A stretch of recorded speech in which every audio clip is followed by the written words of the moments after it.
तिकडे बुलढाणा जिल्ह्यातील अमडापूर, पिंपरी आणि गवळीमये अवकाळीनं थैमान घातलेलं आहे। त्यामुळे शेतकरी पूर्णतः खचून गेलाय। अचानक आलेल्या पावसानं होत्याचं नव्हतं करून टाकलंय। गारपिटीनं शेतात उभी असलेली पिकं जमीनदोस्त झाल्यामुळे शेतकऱ्यांवर आर्थिक संकट आलंय।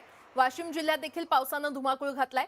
4505 हेक्टरवरील गहू, हरभरा, मका, कांदा, लसूण आणि भाजीपाल्यासह लिंबू, डाळिंब आणि फळबागांचं मोठ्या प्रमाणात नुकसान झाल्याचा प्राथमिक अंदाज कृषी विभागानं वर्तवलाय। लवकरात लवकर पीक नुकसानीचे पंचनामे पूर्ण करून नुकसान भरपाई देण्याची मागणी नुकसानग्रस्त शेतकऱ्यांनी केलेली आहे।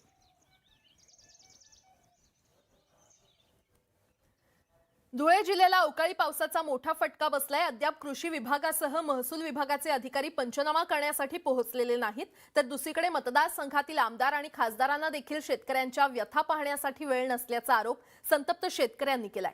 दरम्यान शासनानं तात्काळ पंचनामे करून शेतकऱ्यांना भरीव मदत करावी अशी अपेक्षा धुळे जिल्ह्यातील पीडित शेतकऱ्यांनी व्यक्त केली आहे।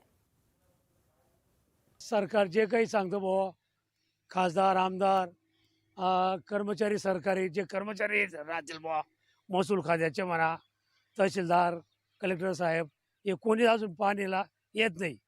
आणि सरकार, शासन फक्त चितावणी देते। सरकार बुवा शेतकऱ्यांच्या बांधावर कर्मचारी येतील, कृषी अधिकारी येतील, तसं आजपर्यंत कोणीच येत नाही बुवा। कोणी आलेलं नाही अजूनपर्यंत। एवढंच चालू दुसरं काही नाही, अजून कोणी आलेलं नाही, काही नाही। समोर रस्त्यावरून दिसतंय त्यांना सगळ्यांना काय हालचाल काय भाव शेतकरीची, अजूनपर्यंत कोणी आलं नाही। नागपूरमध्ये 2 दिवसांच्या अवकाळी पावसानं 7187 हेक्टरवरील पिकांचं नुकसान झालेलं आहे। जिल्ह्यातील तब्बल 8410 शेतकऱ्यांना या अवकाळीचा फटका बसलाय। तर गहू, हरभरा, संत्रा, मोसंबी आणि भाजीपाल्याचं सर्वाधिक नुकसान झालंय।